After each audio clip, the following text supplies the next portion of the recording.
이게 뭐야? 전처가 떠난 빈방, 뒤집힌 휴지통 옆에서 재벌 회장의 손이 멈췄습니다. 하얀 플라스틱 막대기 위 또렷하게 새겨진 두 줄. 설마 임신? 그 순간 법정에서 그녀를 몰아붙이던 자신의 목소리가 귓가를 찔렀습니다. 아이 따위는 꿈도 꾸지 마. 그녀는 웃지 않았고 울고 있었습니다. 기뻐해야 할 순간에 공포에 질려 있었습니다. 그제야 그는 깨닫습니다. 이혼 판결보다 재산 포기보다 그녀가 진짜 숨기고 떠난 것이 무엇이었는지를. 그리고 그날 이후 재벌 회장은 미친 듯이 그녀를 찾기 시작합니다. 아이와 함께 사라진 여자, 그리고 뒤늦은 후회의 시작.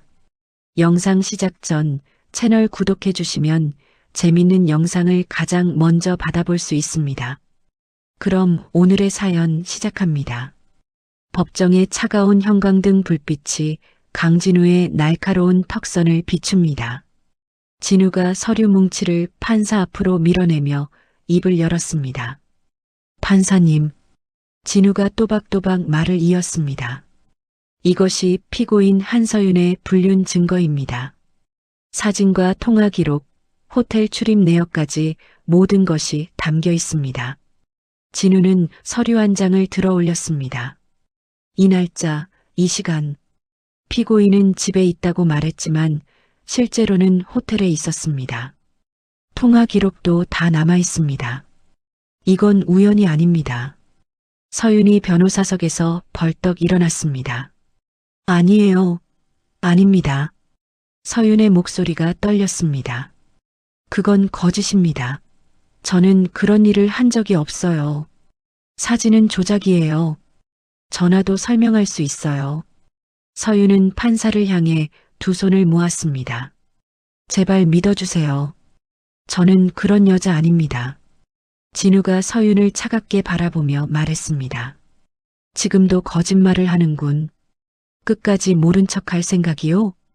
당신이 웃으며 전화를 걸던 그 밤, 난 집에서 당신을 기다리고 있었소. 진우는 낮지만 단단한 목소리로 말을 이었습니다. 증거 앞에서 변명은 무의미하오. 당신이 저지른 일의 대가를 치르십시오. 법정 안이 조용해졌습니다.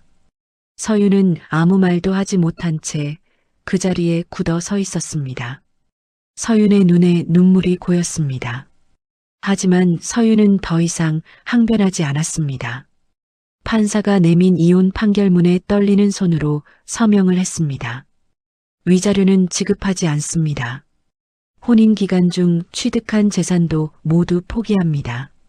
서윤이 작은 목소리로 말했습니다. 돈도 필요 없습니다. 집도 차도 아무것도 안 받겠습니다. 그냥 여기서 끝내주세요. 더는 다투고 싶지 않습니다. 판사가 서윤을 바라보며 물었습니다. 이 결정, 본인 뜻이 맞습니까? 서윤은 고개를 천천히 끄덕였습니다. 네, 제 선택입니다. 후회하지 않겠습니다. 법정을 나서는 서윤의 뒷모습이 쓸쓸했습니다. 진우는 서윤을 한 번도 뒤돌아보지 않았습니다. 일주일 후 진우는 별채로 향했습니다.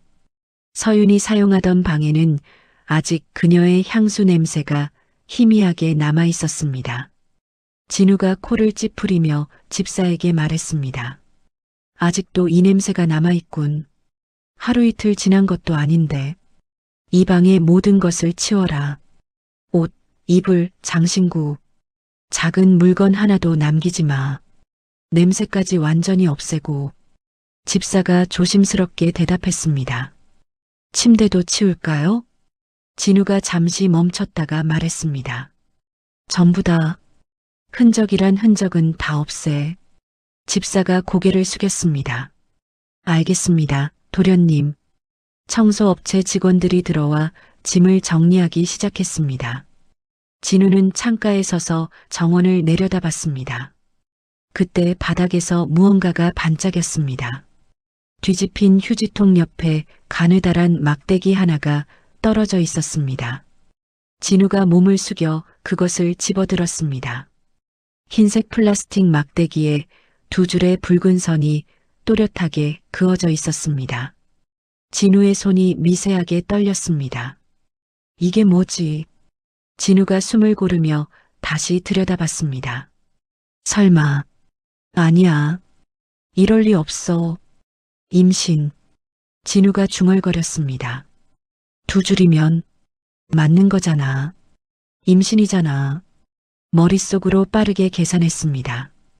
이혼 소송이 진행되던 그 시기, 서윤이 자신의 아이를 가지고 있었다는 뜻이었습니다. 그때였어. 소송 중이던 그때, 서윤이 이상하게 말수가 줄었던 게, 병원에 다닌다고 했던 게, 진우가 급히 휴대폰을 꺼내 전화를 걸었습니다. 성준아, 지금 당장 와라. 별채로. 이유 묻지 말고 바로 와. 30분 후 성준이 숨을 헐떡이며 별채로 들어왔습니다. 무슨 일이십니까, 회장님? 급하게 부르셔서. 진우는 말없이 임신 테스트기를 성준에게 내밀었습니다. 성준이 눈을 크게 떴습니다. 이건 임신 테스트기 아닙니까? 두 줄이네요. 진우가 낮게 말했습니다.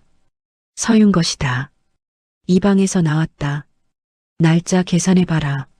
내 아이일 가능성이 크다. 성준이 숨을 삼켰습니다. 그럼 그동안 아무 말씀도 안 하신 겁니까? 진우의 목소리가 단호해졌습니다. 그럴 리가 없지. 그 여자는 아무 말도 안 했다. 그래서 더 문제다. 진우가 성준을 똑바로 바라보며 말했습니다. 서윤을 찾아라. 지금 어디 있는지, 혼자 있는지, 몸은 괜찮은지 전부 알아와. 잠시 멈춘 뒤 더 낮은 목소리로 덧붙였습니다. 당장.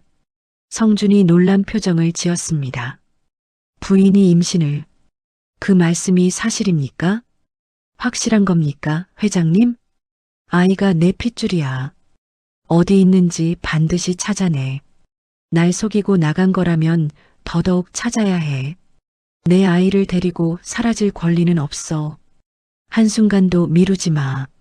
성준이 고개를 끄덕였습니다. 알겠습니다. 병원 기록부터 다시 확인하겠습니다. 주변 사람들도 전부 다시 뒤져보겠습니다. 시간은 좀 걸릴 수 있지만 시간 없다. 지금 이 순간에도 아이는 자라고 있다. 하루라도 빨리 찾아.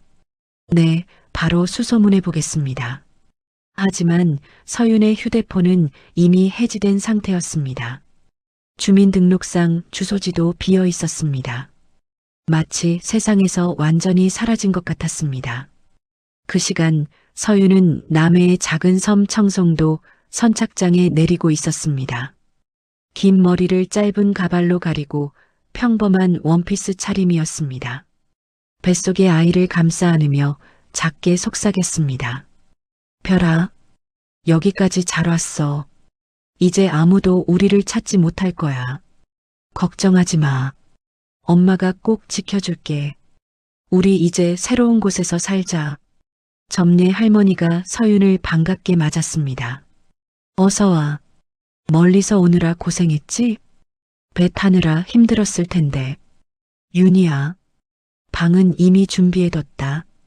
짐은 많지 않아도 되지? 몸이 제일 중요해. 여기서는 아무도 캐묻지 않는다. 조용히 지내면 된다. 서윤은 고개를 깊이 숙였습니다. 감사합니다. 정말 감사합니다. 서윤은 이름도 윤희로 바꿔 불렸습니다. 아무도 자신의 진짜 정체를 알지 못했습니다. 진우는 서윤의 친정 부모를 찾아갔습니다. 하지만 부모는 진우를 쳐다보지도 않았습니다. 서윤의 아버지가 편지 한 장을 내밀었습니다. 이거 보시오. 더는 할 말도 없소. 이 집에 다시는 오지 마시오. 우리 딸은 이미 죽었소. 연락하지 마시오. 당신 때문에 이렇게 된 거 아니오. 우리 딸은 당신 집을 나간 날부터 없던 아이요. 찾을 생각도 하지 말고. 편지에는 서윤의 글씨로 절연 선언이 적혀 있었습니다. 진우의 얼굴이 창백해졌습니다. 이게 서윤 글씨가 맞습니까? 정말 본인 뜻입니까? 아버지는 고개를 돌린 채 말했습니다. 다시 말하게 하지 마시오. 돌아가시오. 별채로 돌아온 진우는 CCTV 복원을 지시했습니다. 그날 영상 전부 다시 틀어. 지워진 것도 전부 살려. 하나도 빠짐없이. 화면 속에서 서윤이 임신 테스트기를 들고 있는 모습이 나타났습니다. 서윤은 기뻐하기는커녕 공포에 질린 표정이었습니다. 입을 손으로 막고 흐느끼고 있었습니다. 왜 저런 얼굴을? 기뻐해야 하는 거 아니야? 왜 울고 있어? 진우가 주먹을 꽉 쥐었습니다. 자신이 서윤에게 했던 말들이 떠올랐습니다. 아이 따위는 꿈도 꾸지 마. 네가 낳은 아이라면 내 핏줄이 아닐 게 뻔해. 그때 내가 그런 말을. 가사 도우미가 진우 앞에서 고개를 숙였습니다. 말씀드릴 게 있습니다. 부인께서 입덧이 심하셨습니다. 속이 너무 안 좋다고 하셨습니다. 그런데도 병원에 가지 못하셨어요. 돈 쓰는 걸 무서워하셨습니다. 도련님께 혼날까 봐요. 찬밥을 물에 말아서 드시고 하루 종일 누워만 계신 날도 많았습니다. 정말 안쓰러웠습니다. 진우는 아무 말도 하지 못했습니다. 입술만 떨렸습니다. 진우의 이성이 서서히 무너져 내렸습니다. 1년이 흘렀습니다. 진우는 JS그룹 회장 취임식을 거부한 채 사무실에 틀어박혀 있었습니다. 책상 위에는 전국 각지의 미혼모 시설 명단과 지방병원 기록들이 산더미처럼 쌓여 있었습니다. 성준이 조심스럽게 문을 두드렸습니다. 회장님, 식사라도 하셔야 합니다. 진우가 고개도 들지 않고 말했습니다. 한서윤이라는 이름을 가진 사람이 전국에 몇 명이나 있는 줄 아나? 3,700여 명입니다. 그중 임신한 여자는 현재까지 1,200여 명을 확인했습니다. 진우가 펜을 던지며 벌떡 일어났습니다. 더 빨리 찾아. 내 아이가 어디서 어떻게 지내는지도 모르는데. 성준이 걱정스러운 표정으로 진우를 바라봤습니다. 진우의 뺨은 푹 들어가고 눈 밑에는 짙은 다크서클이 생겨 있었습니다. 그때 유라가 노크 없이 사무실로 들어왔습니다. 화려한 드레스를 입고 있었지만 표정은 어두웠습니다. 진우야, 나 임신했어. 진우가 차갑게 유라를 쳐다봤습니다. 거짓말.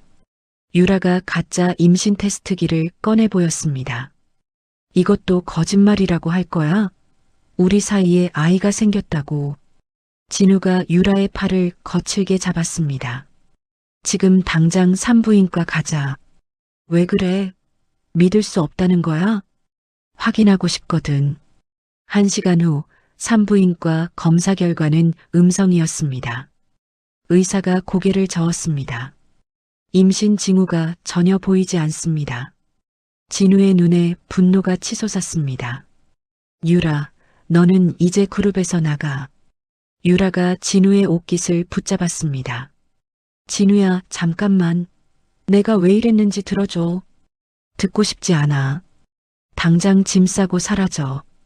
유라가 비명을 질렀습니다. 한서윤 그 여자 때문에 미쳐가는 거야. 그 여자는 이미 죽었을지도 몰라. 진우가 유라의 목을 움켜쥐었습니다. 다시 한번 그런 말하면 죽여버린다. 유라의 얼굴이 새파랗게 질렸습니다. 진우가 손을 놓자 유라는 바닥에 주저앉았습니다. 그 시간 청송도에서는 서윤이 막 딸을 낳고 있었습니다. 보건소 의사 도연이 서윤의 손을 잡으며 말했습니다. 조금만 더 힘내세요. 거의 다 됐어요. 서윤이 이를 악물고 힘을 주었습니다. 아, 아기의 울음소리가 산실에 울려 퍼졌습니다. 도연이 환한 미소를 지으며 말했습니다. 딸입니다. 건강한 딸이에요. 서윤이 눈물을 흘리며 아기를 품에 안았습니다. 연우야, 엄마가 너를 지킬게. 점례 할머니가 산실로 들어와 기뻐했습니다. 어머나, 정말 예쁘네. 윤희야, 고생 많았어. 서윤은 마을 사람들에게 남편이 사고로 죽어서 혼자 아이를 키운다고 말했습니다. 아무도 의심하지 않았습니다. 서울에서는 진우가 전시회장을 찾아다니고 있었습니다. 서윤이 좋아하던 화가의 개인전이었습니다. 혹시 서윤이 나타나지 않을까 하는 마음에서였습니다. 하지만 서윤의 모습은 어디에도 보이지 않았습니다. 진우가 전시장 구석에 서서 그림들을 바라봤습니다. 서윤도 이런 그림을 그리고 싶어 했었습니다. 갤러리 관장이 진우에게 다가왔습니다. 후원해 주셔서 감사합니다. 덕분에 좋은 전시회가 됐습니다. 진우가 쓸쓸하게 웃었습니다. 아니에요. 그냥 누군가를 위해서였어요. 한편 유라는 자신의 몰락을 받아들이지 못했습니다. 진우가 고용한 탐정 중 한 명에게 접근했습니다. 내가 돈을 줄 테니까 서윤의 정보를 먼저 나에게 알려줘. 탐정이 고개를 끄덕였습니다. 얼마나 주실 건가요? 원하는 만큼 다 줄게. 대신 그 여자를 내가 먼저 찾을 수 있게 해줘. 어느 날 밤 진우는 갑자기 휴대폰 알림을 받았습니다. 서윤의 클라우드 계정에 누군가 접속했다는 신호였습니다. 진우가 급히 성준에게 전화를 걸었습니다. IP 추적해. 지금 당장. 30분 후 결과가 나왔습니다. 남해 지역에서 접속했습니다. 진우의 심장이 빠르게 뛰었습니다. 청송도에서 서윤은 연우에 돌아다니는 모습을 핸드폰으로 찍고 있었습니다. 클라우드에 저장하려다 실수로 계정에 접속하고 말았습니다. 도연이 서윤에게 급히 말했습니다. 윤희 씨, 혹시 이전 생활과 관련된 흔적을 남긴 건 아니죠? 서윤이 얼굴이 하얘졌습니다. 잠깐만. 클라우드에. 당장 짐을 싸세요. 여기를 떠나야 할지도 모릅니다. 진우는 사비로 수색선을 구입했습니다. 남해의 모든 섬을 직접 돌아다니며 서윤의 몽타주를 돌렸습니다. 진우가 어선 선장에게 몽타주를 보여줬습니다. 이 여자 본 적 있습니까? 선장이 고개를 저었습니다.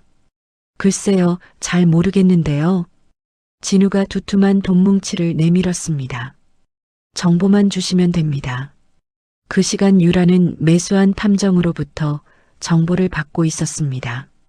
청송도라는 섬에 윤이라는 이름으로 사는 여자가 있대요. 아이도 하나 있고요. 유라가 차갑게 웃었습니다. 드디어 찾았군. 유라가 부하들에게 지시했습니다.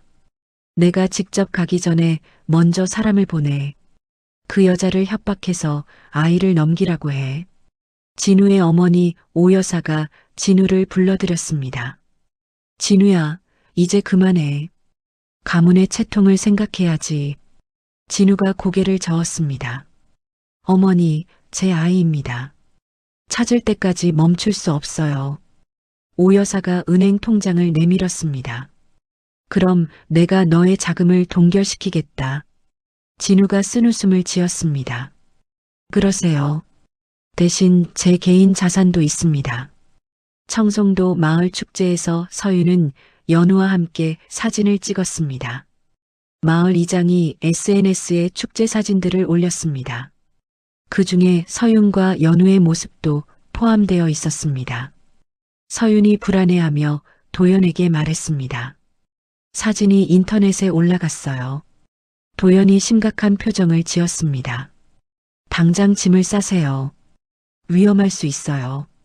그때 진우는 인터넷 검색을 통해 그 사진을 발견했습니다. 사진 속 아이의 눈매가 자신의 어린 시절과 똑같았습니다. 진우의 손이 떨렸습니다. 연우, 내 딸. 진우가 곧바로 차를 몰고 청송도로 향했습니다. 운전하면서도 계속 사진을 들여다봤습니다. 아이의 모든 특징이 자신을 닮아 있었습니다. 새벽 5시 진우가 청송도 선착장에 도착했습니다. 차에서 내린 진우의 얼굴은 하루 종일 운전한 피로로 창백했습니다. 하지만 눈빛만은 그 어느 때보다 예리했습니다.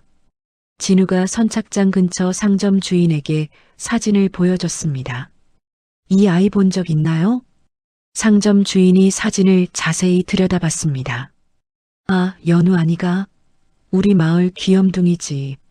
진우의 심장이 쿵쾅거렸습니다. 연우요? 그 아이가 어디 살아요? 점례 할머니 민박집에 윤이랑 같이 살지. 참 착한 모녀요. 진우가 민박집 방향을 물어보고 서둘러 걸어갔습니다. 발걸음이 점점 빨라졌습니다. 오전 9시 연우가 유치원 가방을 메고 집에서 나왔습니다. 서윤이 연우의 손을 잡고 걸어가고 있었습니다. 엄마, 오늘 그림 그리기 시간에 뭐 그릴까? 연우가 좋아하는 거 그리면 돼. 그럼 엄마 그려도 돼? 서윤이 웃으며 연우의 머리를 쓰다듬었습니다. 물론이지. 그때 모퉁이에서 진우가 나타났습니다. 서윤이 진우를 보는 순간 얼굴이 하얘졌습니다. 가방이 손에서 떨어졌습니다. 어떻게? 진우가 서윤과 연우를 바라보며 한 걸음씩 다가왔습니다. 3년 동안 꿈에서만 봤던 서윤이 바로 눈앞에 있었습니다. 그리고 자신의 분신 같은 딸까지. 서윤아. 서윤이 연우를 자신의 뒤로 숨겼습니다. 가세요. 우리한테 올 이유 없잖아요. 진우가 무릎을 꿇고 앉았습니다. 미안해. 정말 미안해. 연우가 엄마 뒤에서 조그맣게 고개를 내밀었습니다. 낯선 아저씨가 울고 있는 모습이 신기했습니다. 그때 도연이 자전거를 타고 나타났습니다. 서윤과 연우를 보호하듯 앞에 섰습니다. 누구세요? 왜 윤희 씨를 괴롭히는 거예요? 진우가 벌떡 일어났습니다. 도연이 서윤의 어깨에 손을 올리는 모습을 보고 질투가 치솟았습니다. 당신이 누군데 내 아내를 보호한다는 거요? 도연이 당황했습니다.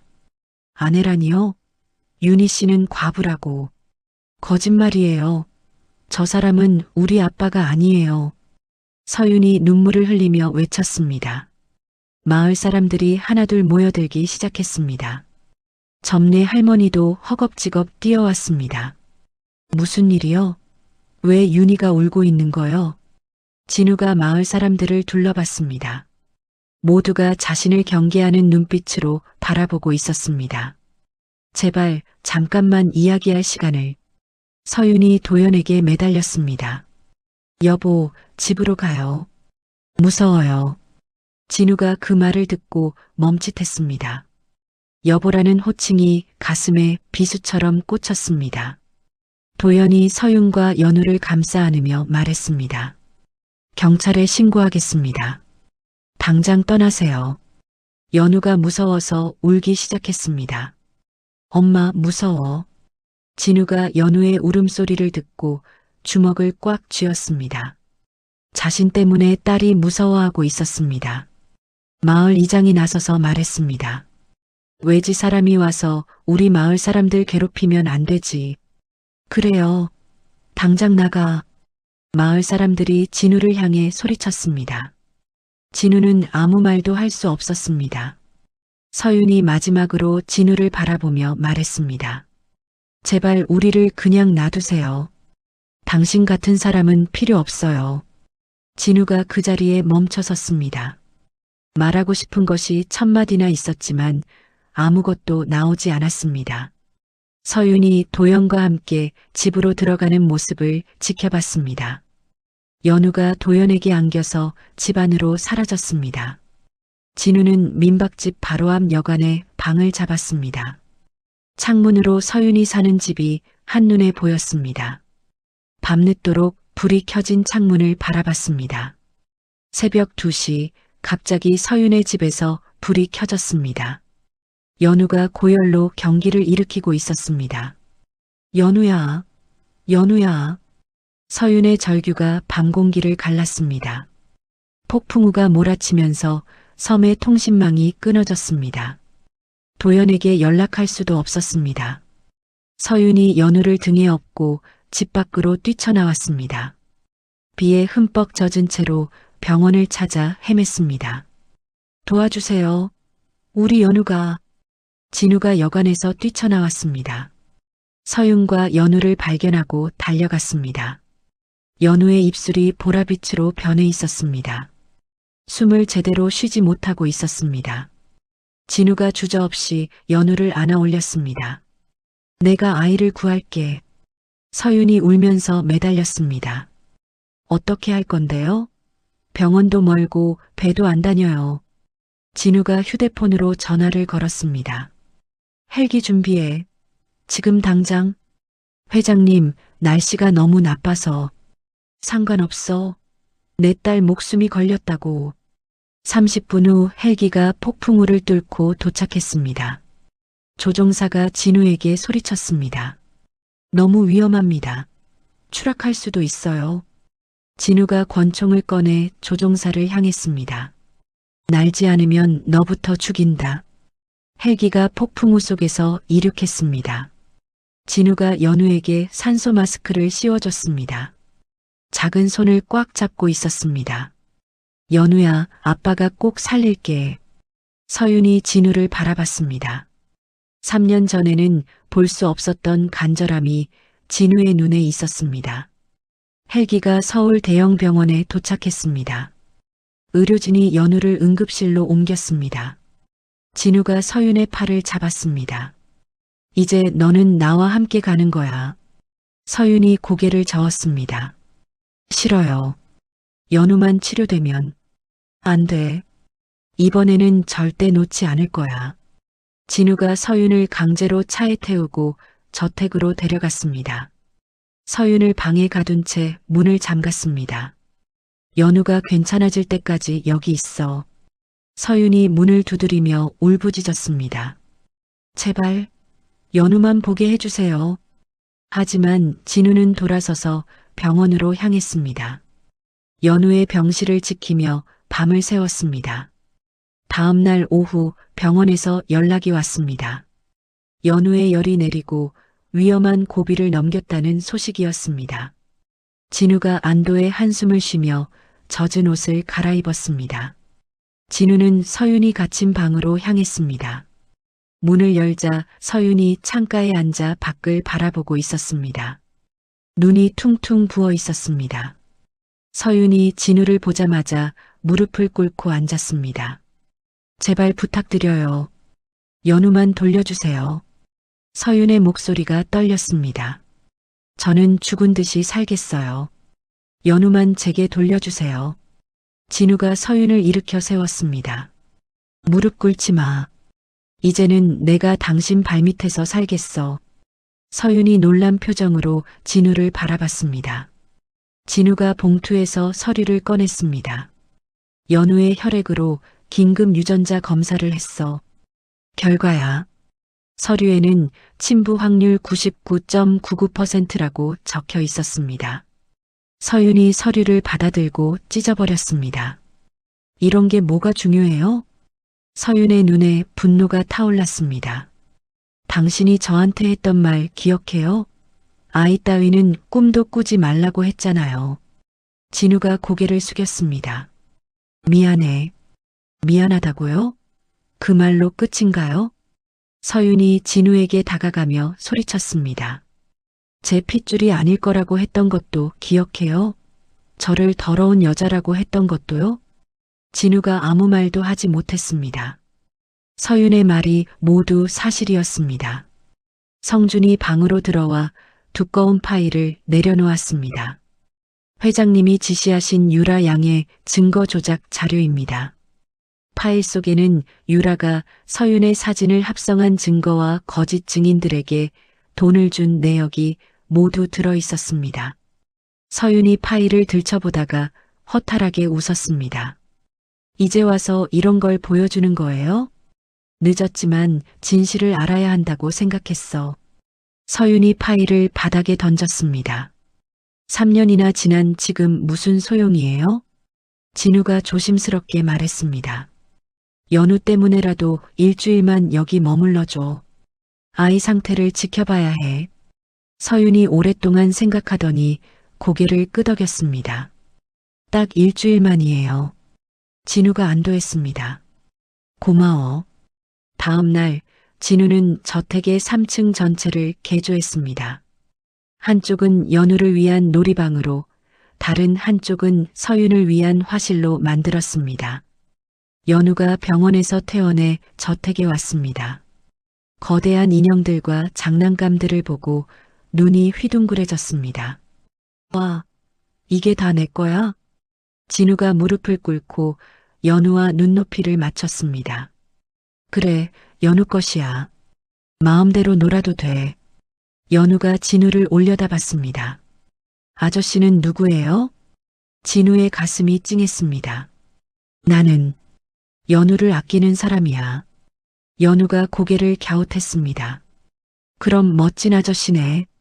진우가 바닥에 앉아 연우와 함께 인형놀이를 했습니다.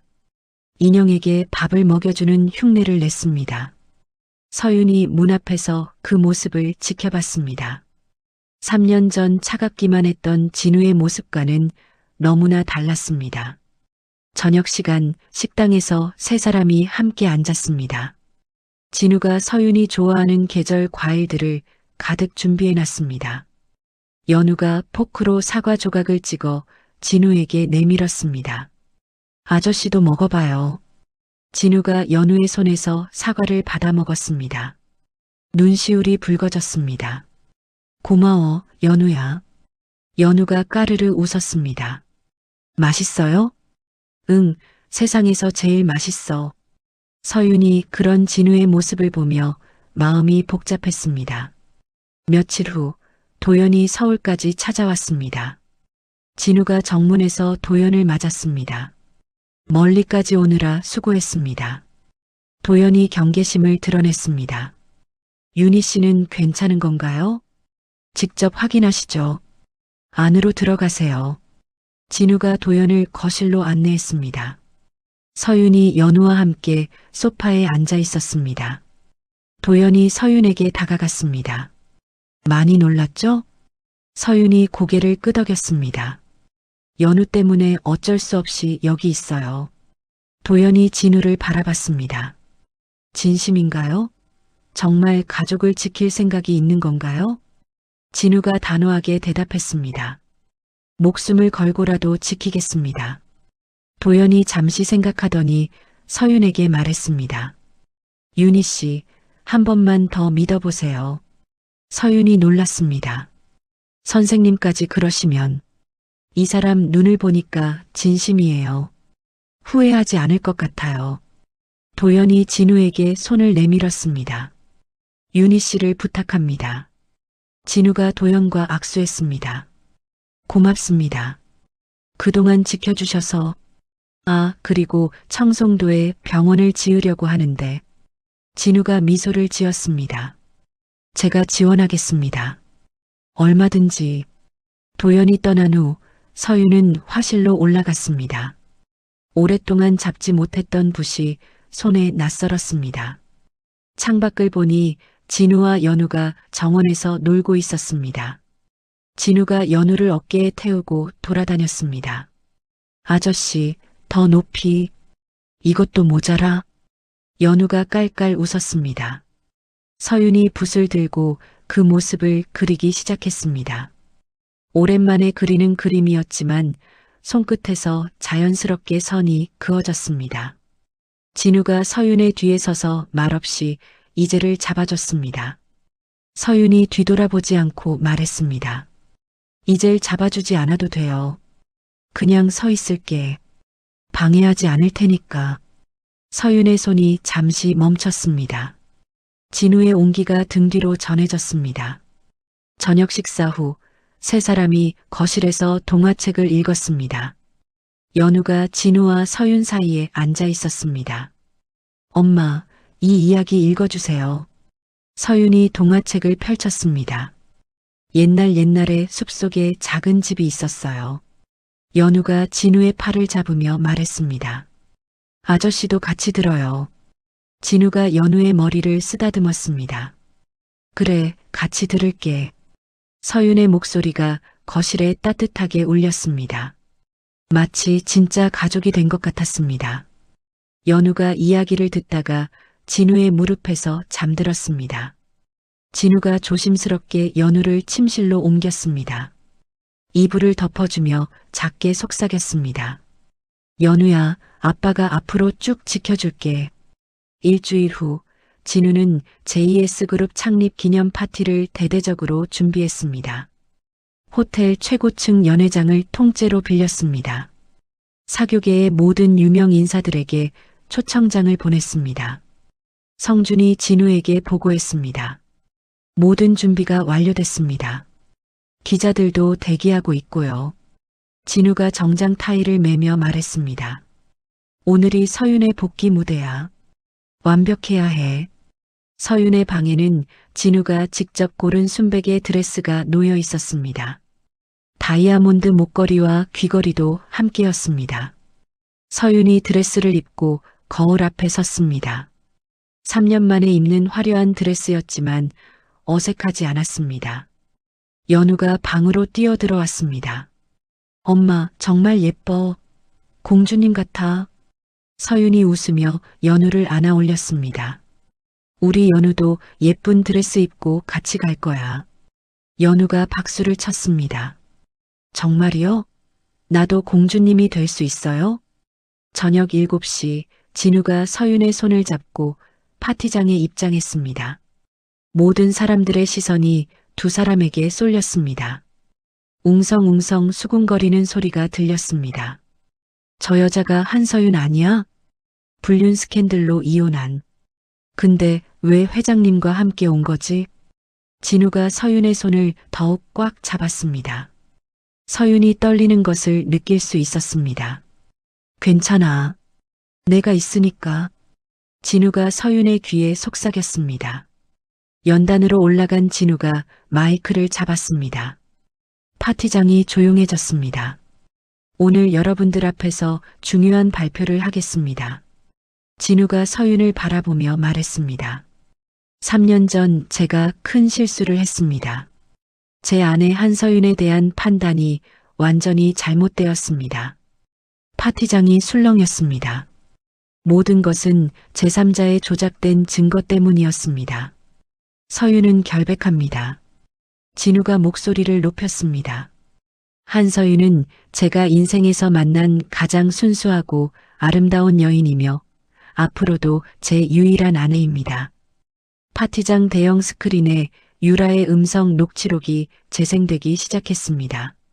한서윤 그 여자를 망가뜨리려고 증거를 조작했어. 포토샵으로 사진 합성하는 건 식은 죽 먹기야. 거짓 증언할 사람들한테 돈 줘서 매수했고 파티장이 술렁술렁했습니다. 유라가 파티장 구석에 숨어 있다가 얼굴이 하얗게 질렸습니다. 스크린에는 이어서 유라가 증거를 조작하는 영상들이 나왔습니다. 호텔 출입 기록을 위조하고 가짜 증인들과 돈을 주고받는 모습까지 모두 담겨 있었습니다. 사람들이 유라를 발견하고 수군거리기 시작했습니다. 저 여자가 유라 아니야? 정말 못된 년이네. 무고한 사람을 그렇게 망가뜨리다니. 보안 요원들이 유라에게 다가갔습니다. 유라가 도망치려 했지만 이미 늦었습니다. 나 놓으라고. 유라가 발버둥 치며 끌려나갔습니다. 진우가 다시 마이크를 잡았습니다. 서윤에게 상처를 입혔던 모든 분들은 지금이라도 사과하시기 바랍니다. 파티장 곳곳에서 사람들이 서윤에게 다가와 고개를 숙였습니다. 정말 죄송합니다. 오해했습니다. 용서해 주세요. 서윤이 당당하게 고개를 끄덕였습니다. 더 이상 위축되지 않았습니다. 그때 파티장 입구에서 연우가 나타났습니다. 하얀 공주 드레스를 입고 머리에는 작은 왕관을 쓰고 있었습니다. 아빠. 연우가 진우를 향해 팔을 벌리며 뛰어왔습니다. 파티장 전체가 깜짝 놀랐습니다. 진우가 무릎을 꿇고 연우를 안아 올렸습니다. 우리 공주님이 왔네. 연우가 진우의 뺨에 뽀뽀했습니다. 아빠, 나 예뻐요? 세상에서 제일 예뻐. 파티장에서 축복의 박수가 터져 나왔습니다.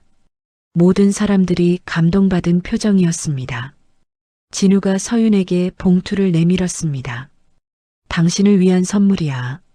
서윤이 봉투를 열어보니 임명장이 들어 있었습니다.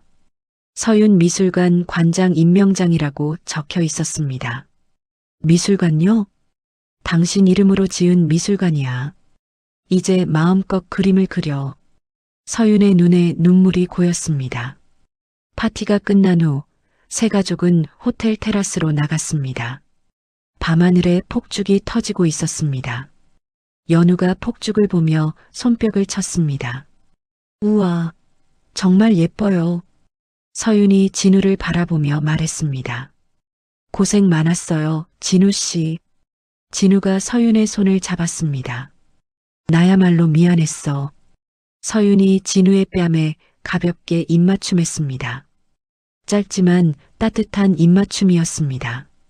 연우가 두 사람 사이로 끼어들었습니다. 나도. 세 사람이 함께 껴안았습니다. 폭죽 소리가 밤하늘에 울려 퍼졌습니다. 저택으로 돌아가는 차 안에서 연우가 잠들었습니다. 진우가 연우를 침실로 옮기고 이불을 덮어줬습니다. 연우야, 좋은 꿈 꿔. 진우가 연우의 이마에 키스했습니다. 서윤이 문가에서 그 모습을 지켜봤습니다. 진우가 정말 좋은 아빠가 되었다는 생각이 들었습니다. 거실에서 진우와 서윤이 마주 앉았습니다. 따뜻한 차를 마시며 조용히 대화했습니다. 앞으로 어떻게 지낼까? 서윤이 물었습니다. 천천히 가자. 서두르지 말고. 진우가 대답했습니다. 연우를 위해서라도 좋은 부모가 되고 싶어요. 우리 다시 시작할 수 있을까? 진우가 조심스럽게 물었습니다. 서윤이 미소를 지었습니다. 노력해봐요. 연우가 행복해야 하니까. 진우가 안도의 한숨을 쉬었습니다. 길고 어두웠던 터널 끝에 드디어 빛이 보였습니다. 오 여사가 저택을 방문했습니다. 연우를 보자마자 얼굴이 환해졌습니다. 어머나, 우리 손녀 정말 예쁘네. 연우가 할머니에게 달려갔습니다. 할머니, 오 여사가 연우를 안아 올렸습니다. 할머니가 선물 가져왔어. 보석함에서 가문 대대로 내려온 비치 목걸이를 꺼냈습니다. 서윤에게 목걸이를 건네며 말했습니다. 며느리로 인정합니다. 서윤이 깊게 고개를 숙였습니다. 고맙습니다, 어머님. 그날 밤 서윤은 새로운 스케치북을 펼쳤습니다. 과거에 상처 입은 일기 대신 희망찬 그림들을 그리기 시작했습니다. 첫 번째 그림은 진우와 연우가 함께 웃고 있는 모습이었습니다. 서윤의 손끝에서 행복이 묻어났습니다. 진우는 연우의 방에서 자장가를 불러줬습니다. 우리 연우는 예쁜 공주님, 밤하늘 별들이 지켜줄 거야. 연우가 스르르 잠들었습니다. 진우가 조용히 방을 나왔습니다. 복도에서 서윤과 마주쳤습니다. 두 사람이 서로를 바라보며 미소 지었습니다. 하지만 그때 지하 주차장에서는 유라가 저택의 도면을 들고 있었습니다. 정신병원에서 탈출한 유라의 눈에는 광기가 서려 있었습니다. 이번에는 확실히 끝장내겠어. 유라가 이를 악물며 중얼거렸습니다. 다음 날 아침 8시 진우가 출근 준비를 하고 있었습니다. 서윤이 연우의 유치원 가방을 챙기며 말했습니다. 오늘은 일찍 들어와요. 연우가 아빠 기다린대요. 진우가 넥타이를 매며 미소 지었습니다. 알았어. 점심 먹고 바로 들어올게. 연우가 잠옷 차림으로 거실로 나왔습니다. 아빠, 오늘 유치원에서 가족 그림 그리기 해요. 진우가 무릎을 꿇고 연우와 눈높이를 맞췄습니다. 그래, 누구 그릴 거야? 아빠랑 엄마랑 나. 연우가 환하게 웃었습니다. 진우가 연우의 뺨에 키스하고 출근했습니다. 서윤이 연우에게 아침을 먹이며 유치원 준비를 시켰습니다. 9시 반 인터폰이 울렸습니다. 보안 요원이 나가 확인했지만 택배 기사였습니다. JS그룹 회장님 댁 맞죠? 급송 택배 왔습니다. 보안 요원이 문을 열어줬습니다. 하지만 그 순간 가짜 택배 기사들이 전기 충격기로 보안 요원을 제압했습니다. 서윤이 연우와 함께 2층에 있을 때 갑자기 정전이 되었습니다. 엄마, 왜 불이 안 들어와요? 연우가 무서워하며 서윤에게 매달렸습니다. 서윤이 휴대폰 손전등을 켜며 말했습니다. 괜찮아, 연우야. 엄마가 있으니까. 그때 계단에서 발소리가 들렸습니다.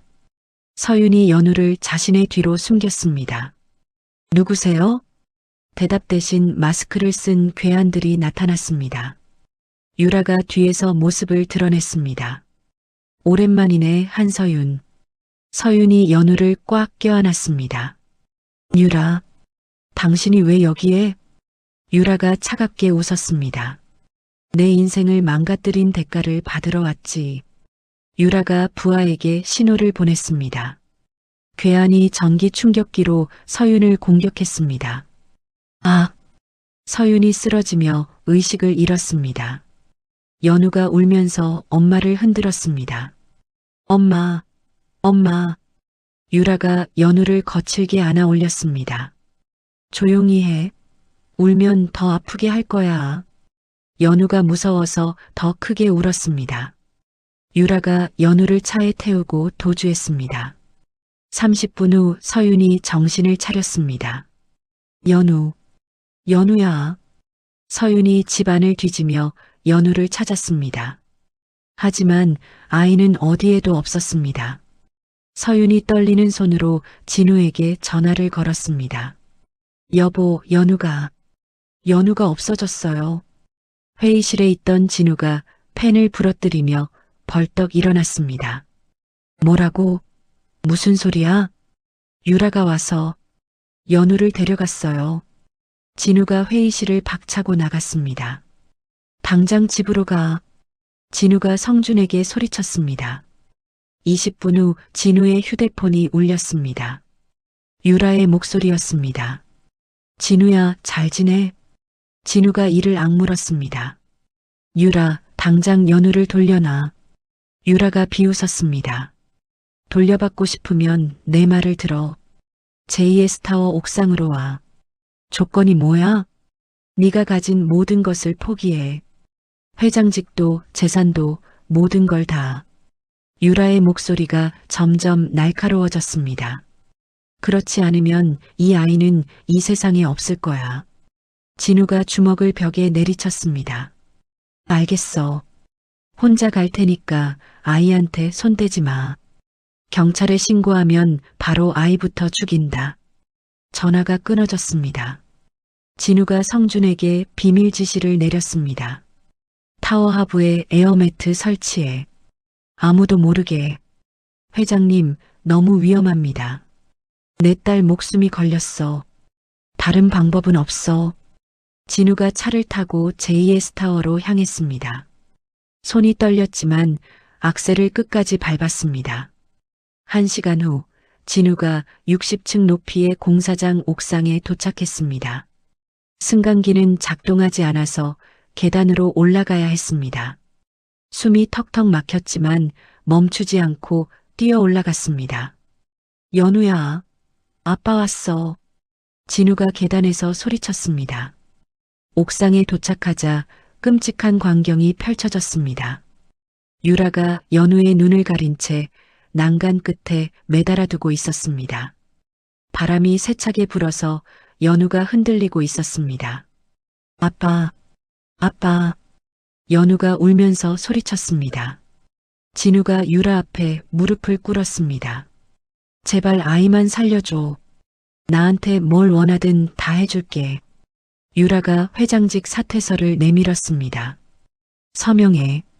진우가 피 묻은 손으로 서류에 서명했습니다. 유라가 사퇴서를 찢어서 바람에 날려보냈습니다. 돈 때문이 아니야. 너희의 행복을 부수는 게 목적이거든. 유라가 칼을 연우의 목에 들이댔습니다. 진우가 유라의 발밑으로 기어가며 빌었습니다. 제발, 제발 부탁이야. 유라가 진우의 머리를 발로 밟았습니다. 신발 할차. 그럼 생각해 볼게. 연우가 난간에서 소리쳤습니다. 아빠, 나 괜찮아. 울지 마. 그 순간 진우의 눈에 살기가 어렸습니다. 바닥에 떨어진 쇠파이프가 보였습니다. 진우가 재빨리 파이프를 집어 유라에게 던졌습니다. 유라가 깜짝 놀라서 뒤로 물러섰습니다. 그 틈에 진우가 몸을 날려 연우를 낚아챘습니다. 하지만 중심을 잃은 유라가 진우의 옷을 붙잡았습니다. 같이 죽자. 진우가 한 팔로는 난간을 붙잡고 다른 팔로는 연우를 안고 있었습니다. 유라가 미끄러운 난간을 잡지 못하고 추락했습니다. 아! 유라의 비명이 60층 아래로 멀어져 갔습니다. 진우의 팔 근육이 찢어지는 것 같았습니다. 땀이 비 오듯 흘러내렸습니다. 연우야, 아빠 손 꽉 잡아. 응, 아빠. 그때 서윤이 옥상으로 뛰어 올라왔습니다. 진우, 연우. 서윤이 난간으로 달려와 진우의 팔을 붙잡았습니다. 뒤따라 온 보안 요원들도 함께 끌어당겼습니다. 극적인 순간 진우와 연우가 옥상으로 끌어올려졌습니다. 진우가 연우를 서윤에게 건네주고 쓰러졌습니다. 연우, 괜찮니? 응, 아빠가 구해줬어요. 서윤이 두 사람을 끌어안으며 울었습니다. 가까스로 가족이 다시 뭉쳤습니다. 서윤과 보안 요원들이 힘을 합쳐 진우의 팔을 끌어당겼습니다. 진우가 마지막 힘을 짜내어 연우를 옥상 바닥으로 밀어 올렸습니다. 연우야. 서윤이 딸을 품에 안고 눈물을 흘렸습니다. 연우는 겁에 질려 떨고 있었지만 다친 곳은 없었습니다. 진우가 옥상에 완전히 올라오자마자 의식을 잃고 쓰러졌습니다. 오른쪽 팔이 이상한 방향으로 꺾여 있었습니다. 여보, 정신 차려요. 서윤이 진우를 흔들며 소리쳤습니다. 성준이 급히 구급차를 불렀습니다. 119입니다. 환자가 생겼어요. 10분 후 구급차가 도착했습니다.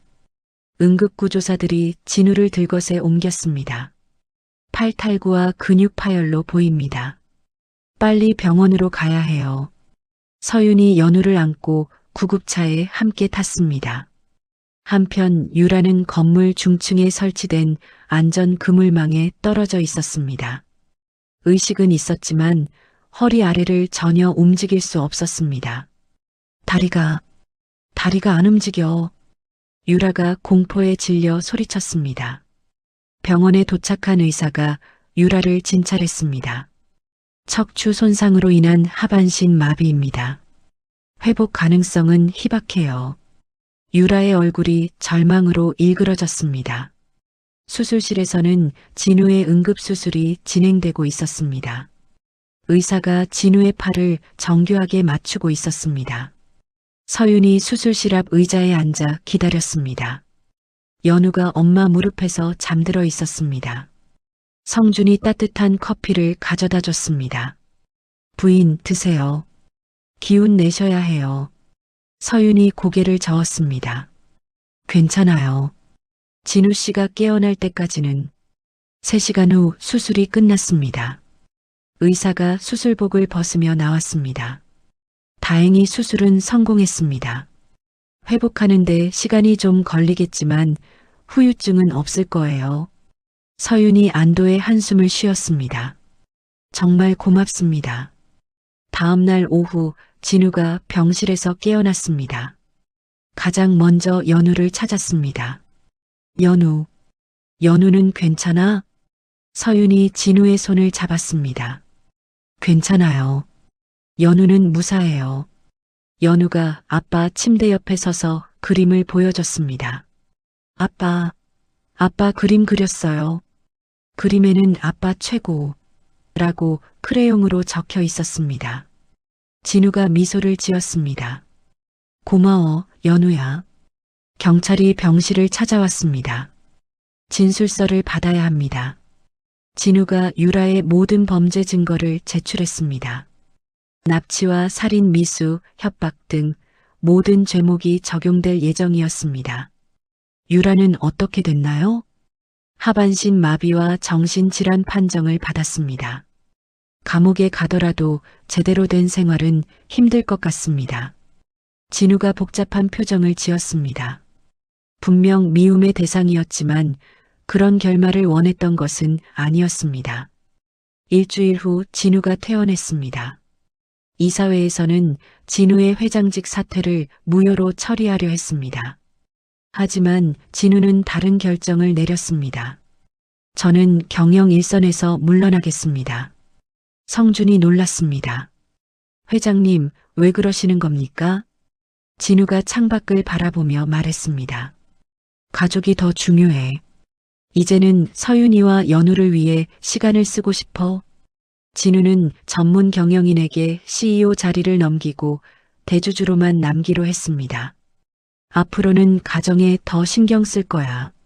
서윤이 감동받아 눈물을 흘렸습니다. 정말 그래도 돼요? 당연하지. 당신과 연우가 내 전부야. 며칠 후 세 가족은 청송도를 다시 방문했습니다. 점례 할머니와 도연에게 정식으로 인사드리기 위해서였습니다. 점례 할머니가 반갑게 맞아줬습니다. 어머나, 윤희야. 정말 오랜만이네. 진우가 깊게 고개를 숙였습니다. 그동안 서윤과 연우를 돌봐주셔서 정말 고맙습니다. 도연도 진우와 악수했습니다. 잘 됐네요. 정말 다행입니다. 진우가 마을 회관에 큰 기부금을 전달했습니다. 앞으로도 이 마을이 잘 되었으면 좋겠습니다. 그날 밤 진우는 서윤이 살았던 민박집 방에서 하룻밤을 보냈습니다. 좁고 낡은 방이었지만 소중한 추억이 담겨 있는 공간이었습니다. 서윤이 진우 옆에 앉았습니다. 이 방에서 연우를 낳았어요. 진우가 서윤의 손을 잡았습니다. 그때 내가 여기 있었어야 했는데 이제는 괜찮아요. 과거는 과거니까. 서윤이 진우의 등을 쓰다듬었습니다. 이제 그만 미안해해도 돼요. 진우가 서윤을 안아줬습니다. 두 사람 모두 진정한 용서와 화해를 느꼈습니다. 서울로 돌아온 후 유라의 재판이 시작되었습니다. 하지만 유라는 정신감정 결과 심각한 정신질환 판정을 받았습니다. 판사가 최종 판결을 내렸습니다. 피고인 최유라는 정신병원에서 치료를 받도록 한다. 유라는 휠체어에 앉은 채 법정에서 끌려나갔습니다. 한때 화려했던 모습은 어디에도 찾을 수 없었습니다. 그 시각 서윤은 명예훼손 소송에서 승소했습니다. 막대한 보상금이 나왔지만 서윤은 전액 미혼모 단체에 기부했습니다. 저처럼 억울한 일을 당하는 사람들에게 도움이 되었으면 좋겠어요. 기자들이 서윤의 선행을 대서특필했습니다. 저녁에 집으로 돌아온 진우가 서윤에게 작은 상자를 내밀었습니다. 뭐예요? 상자를 열어보니 나무로 깎아 만든 반지가 들어 있었습니다. 투박하지만 정성이 가득 담겨 있었습니다. 직접 만들었어. 다이아몬드보다 더 진심을 담았어. 진우가 무릎을 꿇고 서윤의 앞에 앉았습니다. 다시 한번 청혼합니다. 이번에는 정말로. 서윤이 눈물을 흘리며 고개를 끄덕였습니다. 네. 진우가 나무 반지를 서윤의 손가락에 끼워줬습니다. 연우가 두 사람 사이로 뛰어와 안겼습니다. 엄마 아빠 결혼해요? 그래, 우리 진짜 가족이 되는 거야. 세 사람이 거실에서 행복한 포옹을 나눴습니다. 길었던 시련이 드디어 끝나고 새로운 시작이 열렸습니다. 1년 후 어느 화창한 봄날, 진우는 정장 대신 편안한 셔츠를 입고 마당에 나왔습니다. 연우가 작은 삽을 들고 흙을 파고 있었습니다. 아빠, 여기에 꽃 심어도 돼요? 진우가 무릎을 꿇고 연우 옆에 앉았습니다. 물론이지. 어떤 꽃 심고 싶어? 엄마가 좋아하는 장미요. 진우가 연우와 함께 장미 모종을 심었습니다. 두 사람 모두 흙투성이가 되었지만 행복했습니다. 서윤이 저택 한편에 마련된 아틀리에에서 그림을 그리고 있었습니다. 캔버스에는 연우가 웃고 있는 모습이 생생하게 그려져 있었습니다. 진우가 아틀리에로 들어와 그림을 감상했습니다.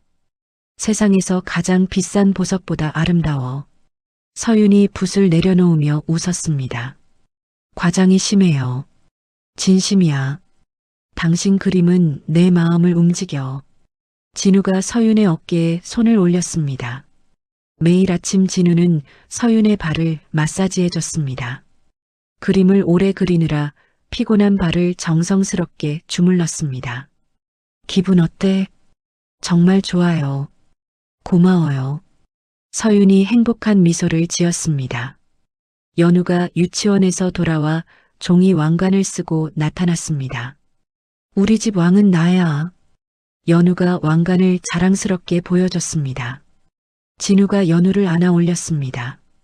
우리 공주님이 왕이 되셨구나. 아빠도 왕관 써봐요.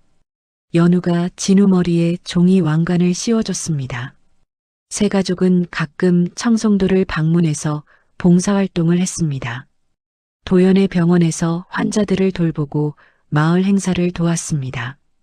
점례 할머니가 항상 반갑게 맞아줬습니다. 윤희야, 정말 행복해 보인다. 네, 할머니. 정말 행복해요. 서윤이 할머니 손을 잡고 답했습니다. 어느 날 저녁 서윤이 진우에게 작은 상자를 내밀었습니다. 4년 전과 같은 상자였지만 이번에는 의미가 달랐습니다. 진우가 상자를 열어보니 임신 테스트기가 들어 있었습니다. 두 줄이 선명하게 나와 있었습니다. 정말이야? 진우의 목소리가 떨렸습니다.